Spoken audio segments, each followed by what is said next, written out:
Boa noite. Ele deixou a gestão da maior estatal do Brasil para assumir um novo desafio: pensar e planejar o futuro da Bahia.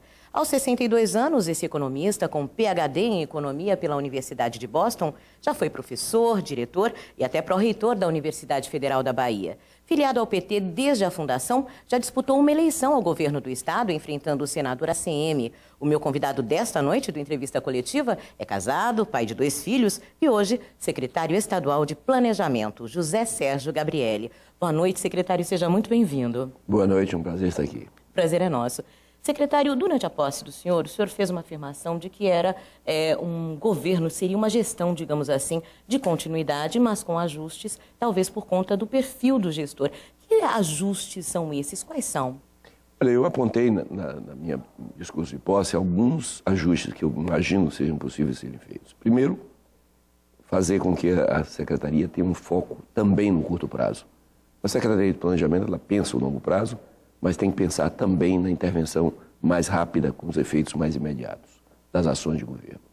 Segundo, eu falei que nós precisávamos ampliar na Secretaria de Planejamento a área de captações. Nós temos que criar novas fontes de financiamento, tanto para a ação de governo, como para a complementação dos investimentos privados, que complementam a ponta dos investimentos públicos, né? As escolas, os prédios, as pontes, as estradas, as ferrovias. Isso traz um conjunto de impactos sobre a economia e vai abrir novas oportunidades para o setor privado, que o Estado tem que criar condições de criar novas fontes de financiamento. Falei também na questão do monitoramento e acompanhamento e integração das diversas ações de governo. Em vários momentos, você pode ter ações de governo que são superpostas e há sombreamento dessas ações de governo, diminuindo a eficiência do entregar o bom serviço à população. Portanto, eu foquei muito nas questões de gestão, na definição de prazos, na definição de metas, para poder entregar mais rapidamente, com mais eficiência, as políticas que o governo vem fazendo. Essa parte de financiamento, o senhor acredita numa grande participação de instituições internacionais? Eu acredito que é possível criar instrumentos e veículos para financiar projeto a projeto. Eu não acredito que haja possibilidade de ter um grande financiamento internacional genérico, mas sim a identificar grupos de investidores que estão interessados em fazer determinados tipos de projetos e grupo de poupadores que estão com recursos disponíveis, botar esses 2 grupos juntos e viabilizar os empreendimentos.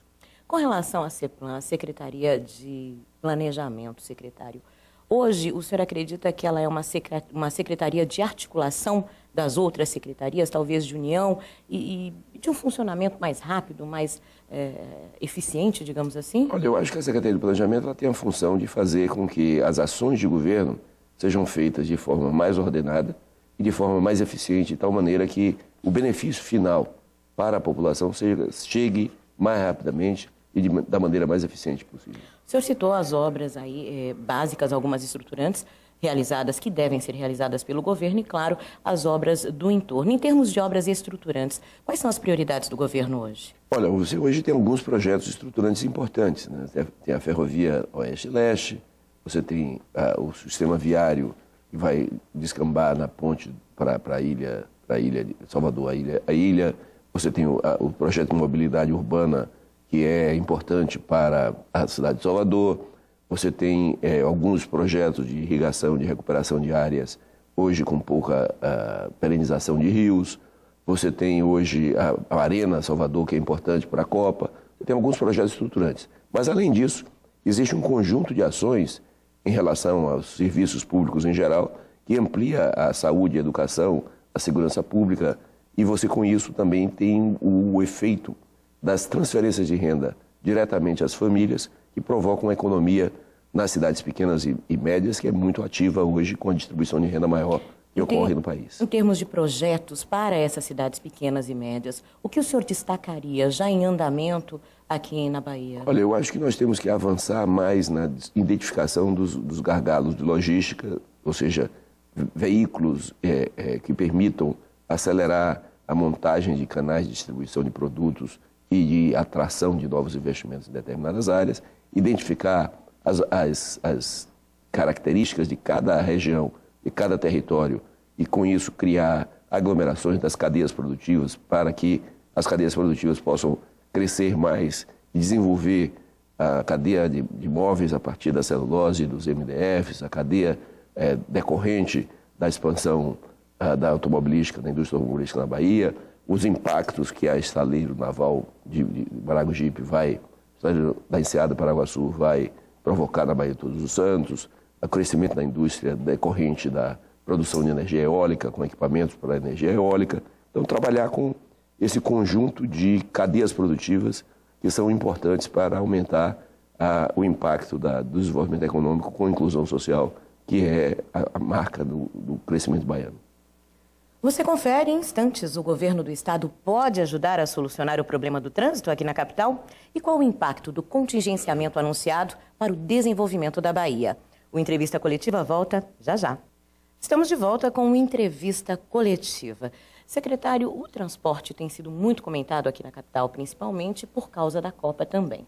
No entanto, quem mora em Salvador, e o senhor agora, claro, voltou a morar aqui, sabe que hoje na capital baiana não existe mais um horário de rush. A todos os momentos se encontra o trânsito complicado, o trânsito congestionado aqui na capital. O governo tem meios de ajudar a reduzir, a minimizar esse problema? Olha, eu acho que nós temos um programa muito importante para a mobilidade urbana, que é o metrô. Nós temos uma linha, a linha 1 está em fase de conclusão, tem que se fazer a linha 2, que é uma linha que complementa essa linha 1. À medida que esse metrô se consolidar, nós vamos ter, portanto, uma capacidade de escoamento de populações de grande volume, que vai tirar do ônibus e do transporte individual muita gente e vai viabilizar, portanto, com a integração no sistema de transporte de ônibus, uma melhoria substantiva no transporte coletivo da cidade. Por outro lado, eu acho que a Prefeitura poderia também trabalhar e avançar na ação e intervenção em alguns pontos críticos, modificando estacionamentos em ruas, ampliando o manejo do tráfego, de tal maneira que minimizasse alguns tipos de impactos no trânsito, que está muito caótico em várias áreas da cidade. O terceiro elemento importante é o planejamento urbano. A diferenciação e a diferença da ocupação da cidade vai exigir novas vias. A via expressa é uma via importante. Acredito que a criação de novas vias serão necessárias, essa criação será necessária em breve, porque a cidade está crescendo muito rapidamente e o Estado pode ajudar a Prefeitura nesse tipo de problema. A gente sabe que esse vai ser um assunto que vai ser muito debatido até as eleições de outubro, né? E as oposições estão numa tentativa de união, de que se realmente saia uma frente de oposição. O senhor acredita que essa frente pode ter algum impacto nesse projeto, que alguns chamam projeto de hegemonia do PT, já que a gente tem a presidente Dilma, temos o governador Jacques Wagner e existe também o pré-candidato Nelson Pellegrino? Olha, vai ter uma eleição. A eleição vai escolher o cidadão de Salvador e a cidadã de Salvador vai escolher o prefeito. Eu tenho o meu candidato. Eu acho que a população vai ter a escolha entre vários candidatos. Acredito que a base de apoio do governador Jacques Wagner pode ter um ou vários candidatos. Portanto, é necessário perceber que, dependendo da decisão dos candidatos, um candidato ou vários candidatos da base de apoio do governador Jacques Wagner, é possível que a oposição ao governador Jacques Wagner possa ter um ou vários candidatos. É absolutamente legítimo. Quem vai decidir isso, em última instância, é o eleitor de Salvador. E falando exatamente na gestão da Prefeitura da capital baiana, a repórter e também apresentadora do Panticidade, Carolina Rosa, tem uma pergunta sobre esse assunto para o senhor.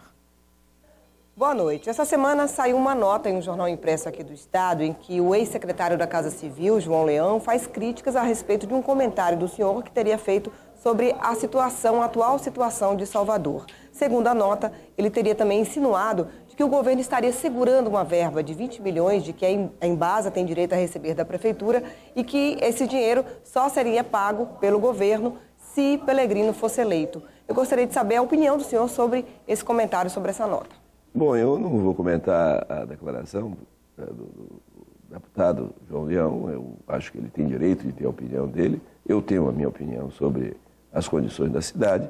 Não acredito que haja nenhuma orientação do governador Jacques Wagner de segurar recursos para prejudicar a cidade de Salvador, porque o governador é um republicano e sempre tem dito que aquilo que é necessário para o cidadão será atendido pelo governo do Estado, independente de quem esteja na gestão da cidade. Portanto, não acredito que haja nenhuma orientação que vá prejudicar a cidade de Salvador, particularmente prejudicar os cidadãos soteropolitanos. Secretário, e nacionalmente? Alguns falam que a saída do senhor da Petrobras foi antecipada, que estava prevista para outubro e ocorreu agora na virada do ano. Citam também a questão da redução do número de ministros baianos no governo Dilma, que isso seria uma demonstração de enfraquecimento da Bahia. Qual é a avaliação do senhor? Eu acho evidentemente que todos nós, como baianos, ficamos um pouco chateados porque nossos conterrâneos deixaram de estar no governo central, no governo federal, mas eu não acredito que nenhuma mudança que ocorreu no governo federal seja mudança em função do que está acontecendo na Bahia ou em função que revele qualquer tipo de perda de influência, de importância política do governador Jacques Wagner. Ao contrário, o governador tem uma importância muito grande na composição de forças brasileiras, é um governo de Estado, um Estado extremamente importante, um Estado que, do ponto de vista eleitoral, deu uma vantagem de votos importantes à presidente Dilma. E, portanto, acho que esses movimentos que ocorreram no governo federal foram movimentos decorrentes da dinâmica do governo federal, sem nenhuma vinculação com problemas estaduais.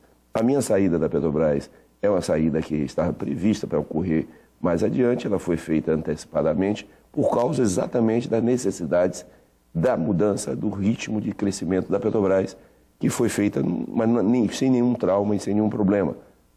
A diferença de alguns meses no momento de saída não tem nenhum problema. A presidenta Graça, que me substitui na Petrobras, é uma profissional de alta competência, foi minha colega de diretoria por 4 anos e meio, é uma pessoa que com certeza vai levar a Petrobras a ser ainda melhor do que o tempo que eu tive lá.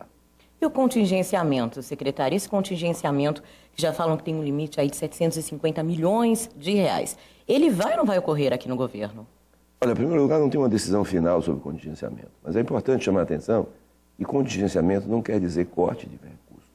Contingenciamento está dizendo apenas o seguinte: eu vou segurar o desembolso por um tempo para analisar como é que está a tendência do comportamento dos gastos e comportamento das receitas, para antecipar qualquer potencialidade de alguma dificuldade no futuro. Isso não quer dizer que haja corte, há apenas uma moderação num determinado momento para se ter uma visão mais clara do que vai acontecer no futuro. O senhor foi o presidente que mais tempo ficou à frente da Petrobras. E o repórter da Band Bahia, Cristiano Gobi, tem uma pergunta ligada a esse assunto. Boa noite, secretário. De que maneira o senhor pretende utilizar a experiência adquirida na presidência da Petrobras na elaboração de ações a longo prazo para impulsionar o desenvolvimento da Bahia? Olha, é claro que como secretário de Planejamento eu tenho que pensar no longo prazo, mas eu não vou pensar só no longo prazo. No longo prazo nós vamos ter que avançar na identificação dos caminhos e cenários para onde a Bahia vai daqui a 10, 15 anos. Mas é necessário também decidir e apresentar alternativas para como será a Bahia daqui a 1, 2, 3, 4, 5 anos.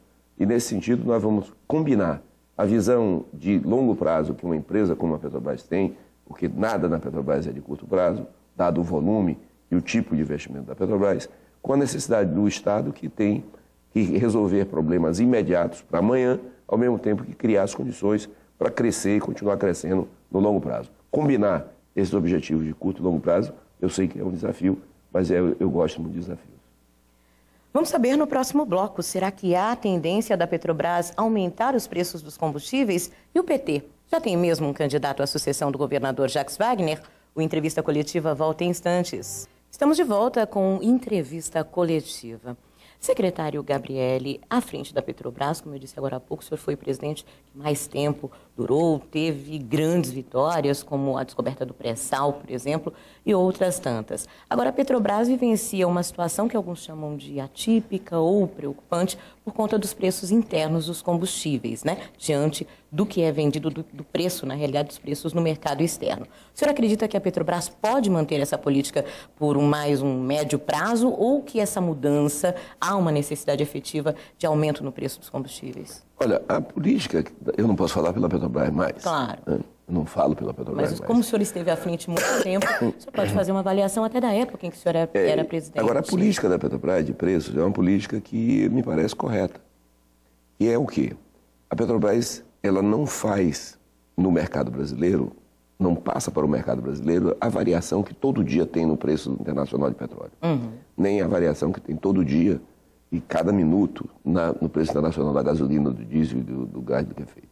Então, como ela é muito grande no mercado interno, ela mantém esse preço interno por algum tempo, até que se defina o patamar ou a tendência consolidada do preço internacional. Mas o efeito disso sobre o mercado interno tem muitas variáveis, tem muitos componentes. Por exemplo, desculpem, qual é o comportamento da taxa de câmbio? Vai subir ou vai descer a taxa de câmbio? Vai subir muito ou vai descer muito? Qual é o comportamento futuro do preço do petróleo? O preço do petróleo está subindo, mas vai cair? Ou está subindo e vai continuar subindo? Qual é o comportamento futuro do preço do combustível? Né, da gasolina, do diesel? Está faltando diesel e gasolina? Está chegando perto do período do verão? Está chegando perto do inverno? O frete, os navios estão muito utilizados, poucos utilizados. Então, esse conjunto de variáveis, que é permanentemente mutante, precisa ser avaliado para que haja uma decisão de ajustar o preço doméstico. Isto é porque a Petrobras é muito grande no refino, mas ela é 1/3 apenas do mercado na distribuição. Então, como ela é apenas 1/3 da distribuição, 2/3, pouco em relação, quase 2/3 da distribuição, pertence a centenas de distribuidoras, na realidade são um pouco mais de 2 centenas de distribuidores, e milhares de postos. E esse fato faz com que, se a Petrobras mantiver o preço da gasolina, do diesel, por muito tempo acima do preço internacional, alguns vão importar e colocar no mercado interno. Se colocar muito tempo abaixo do preço internacional, vão comprar da Petrobras e exportar. Então, uma economia aberta como o Brasil e uma presença de uma empresa grande como a Petrobras não permite que o preço interno seja permanentemente desconectado do preço internacional. O senhor foi candidato à eleição de governador na década de 90. E o apresentador do Brasil, gente, o Zé Bueno, tem uma pergunta a respeito de um assunto correlato. Boa noite, secretário. Muito se falou por aqui, antes do seu retorno à Bahia, que o senhor quer ser candidato a governador em 2014. Isso é verdade? Isso está nos seus planos e também nos planos do PT? Zé, eu estou vindo para a Bahia para ser secretário, para ser parte da equipe do governador Jacques Wagner, e não vou fazer mais nenhum comentário além disso. Acho que 2014 é uma outra realidade, está muito distante. Nós temos que fazer avançar a ação do governo. Tem o processo eleitoral de 2012 e 2013 e 2014 ainda está muito distante para tomar qualquer posição. Nesse momento, minha tarefa é ser secretário, ser parte da equipe do governador e fazer para o povo baiano a melhor política possível. Mas o senhor gostaria de um dia vir a administrar a Bahia? Eu acho que é muito cedo para decidir isso. Eu já fui candidato em 1990. Então, essa é a única coisa que eu posso dizer. E no finalzinho desse bate-papo com o secretário Gabrielli, a paixão pelo Ipiranga, será que é uma paixão mesmo? E a vivência dos anos de chumbo aqui na Bahia. O Entrevista Coletiva volta em instantes. Estamos de volta com o Entrevista Coletiva. Secretário, é verdade que ainda jovem, talvez ainda na faculdade, o senhor chegou a ser cinegrafista, jornalista, trabalhou no jornal A Tribuna da Bahia? Eu trabalhei, depois de formado, eu trabalhei na Tribuna da Bahia de 1969 a 72.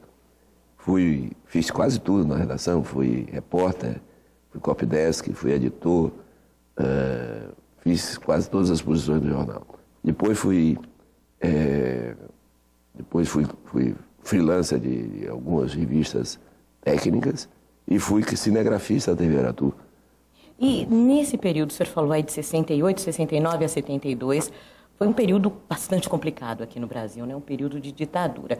O senhor chegou a participar ativamente da luta contra a ditadura no país? Sim, eu fui eleito vice-presidente do DCE 5 dias antes do AI-5. E, portanto, assumi o DCE na Universidade Federal da Bahia durante o ano de 69, que foi um ano terrível. E fui preso algumas vezes pelo governo militar, fui condenado pela justiça militar, cumpri pena na época e, evidentemente, hoje eu sou anistiado. E vivi intensamente todo o processo de redemocratização no Brasil e a luta contra a ditadura militar. Uma das grandes discussões hoje é a Comissão da Verdade, né? A gente sabe que há grupos a favor, grupos contra, inclusive com manifestos. O senhor é favorável à Comissão da Verdade? Já vou embutir aqui uma outra pergunta. Se favorável, o senhor é favorável também à possibilidade de punições mesmo judiciais para aqueles que torturaram nesse período da ditadura militar aqui no Brasil? Olha, eu acho que a tortura é um crime inafiançável, é um crime hediondo. E a tortura existiu. A tortura, eu não poderia dizer que eu fui intensamente torturado, mas eu apanhei, eu fiquei em condições bastante desagradáveis na cadeia e vi e presenciei pessoas que foram bastante torturadas. Então, portanto, eu acho que deve-se punir aqueles que cometeram a tortura. Vamos falar de assuntos mais amenos, secretário. E o Ipiranga, é uma paixão mesmo? Olha, o Ipiranga, a última vez que ganhou um campeonato na Bahia foi em 1952. Eu tinha 3 anos de idade. Então, mas na minha infância, no momento que eu comecei a ter posições um pouco mais claras sobre futebol, o Ipiranga era um grande time. Era o time, o Aurinegro era um grande time. Então, na minha formação de adolescente, na puberdade, ele era um grande time, era um time importante na Bahia. Mais tarde ele teve problemas e como eu me afastei um pouco da torcida e do campeonato e da paixão pelos grandes times do estado, eu continuei com meu time da juventude e da puberdade e continuei aurinegro, firme, defensor do amarelo e preto, o mais querido. Que esse ano sobe para a primeira divisão do Baianão. Espero que sim. Perdemos o ano passado para o Itabuna, mas espero que esse ano vai subir de novo, vamos ser na primeira divisão.